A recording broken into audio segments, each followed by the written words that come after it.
রুগী নিয়ে গেলেও 100 টাকা 200 টাকা করে দিতে হয়। মাঝে মধ্যে একটু খারাপ ব্যবহার যে একটু বেশি করেন এরা সরা হয়ে যায়। সেবার মানটা অনেক উন্নত। কেউ যদি পরিচালনা করতে পারে তাহলে মেডিকেলটা ভালো হবে। রংপুর বিভাগের সবচেয়ে বড় এবং একমাত্র চিকিৎসার যে স্থল সেটি হচ্ছে রংপুর মেডিকেল কলেজ হাসপাতাল। এই হাসপাতালে প্রতিদিনই প্রায় 250,000-এরও বেশি মানুষ তাদের স্বাস্থ্যের দেখভাল করান। এই হাসপাতালে যারা চিকিৎসা নিতে আসেন তাদের অনেকের নানা রকমের অভিযোগ আছে, তবে এত অভিযোগের ভিড়েও আছে স্বস্তির কথা। কি বলছেন এই রংপুর মেডিকেল কলেজ হাসপাতাল নিয়ে সাধারণ মানুষ, সেই খবরই দেব আপনাদের আরএনবি নিউজের পর্দায়। আমি একেএম সুমন।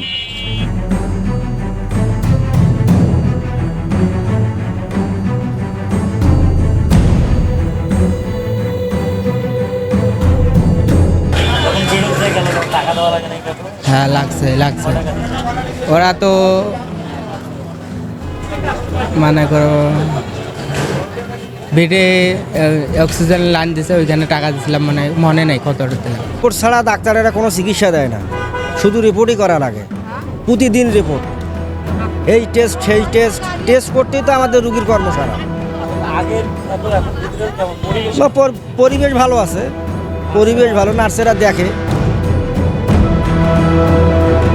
প্রথম সমস্যা হচ্ছে বাথরুমের পরিবেশ ভালো না, কোনো নার্সকে ডাক দিলে খালে কেউ আসে না, এখানে কেউ ব্যবহারটা ভালো মতো করে না, আর সবাই একটা রুগী নিয়ে গেলেও 100 টাকা 200 টাকা করে দিতে হয়।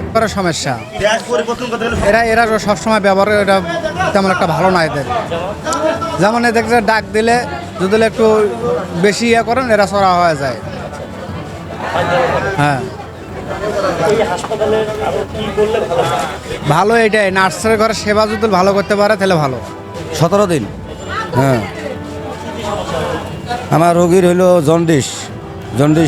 জন্ডিস থেকে এখন সমস্যা অনেকগুলো হয়ে গেছে।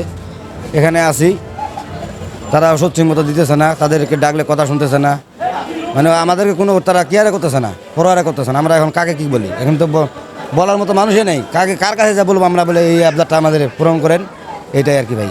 এখন এদের এমন কোনো ব্যক্তি আসুক এখানে, তারা দেখুক এরা কীভাবে ডিউটি করতেছে না করতেছে, এইভাবে যদি কেউ যদি পরিচালনা করতে পারে তাহলে মেডিকেলটা ভালো হবে। সে তো যা ওই ভর্তি করার সময় দিয়েছে এটাই, এরপরে তো টাকা নিল না। তো পরিবেশটা ভালো আছে, ব্যবহারও ভালো আছে ওদের।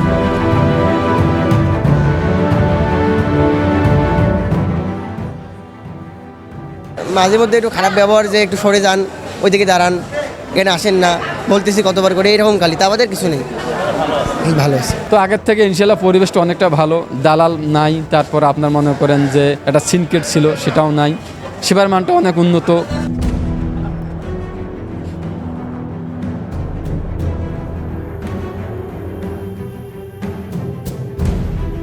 রংপুর বিভাগের মঙ্গাপীড়িত যে এলাকাগুলি একেবারে পরিচিত, সেই এলাকার মানুষজনের ভরসার স্থল এই রংপুর মেডিকেল। এই রংপুর মেডিকেলেই মানুষজন আসেন, চিকিৎসা নেন। তাদের অনেকেরই নানা অভিযোগ, তবে এসব অভিযোগের ভিড়েও নতুন সরকারের কাছে মানুষের প্রত্যাশা স্বাস্থ্য বিভাগকে যেন আরও ঢেলে সাজানো হয়, বরাদ্দ বেশি, জনবল নিয়োগসহ আনুষঙ্গিক যে সমস্যাগুলি রয়েছে সেই ত্রুটি কাটিয়ে খুব দ্রুতই মানুষের ভরসার স্থল হয়ে উঠবে এই রংপুর মেডিকেল কলেজ হাসপাতাল, এমনটাই প্রত্যাশা সাধারণের।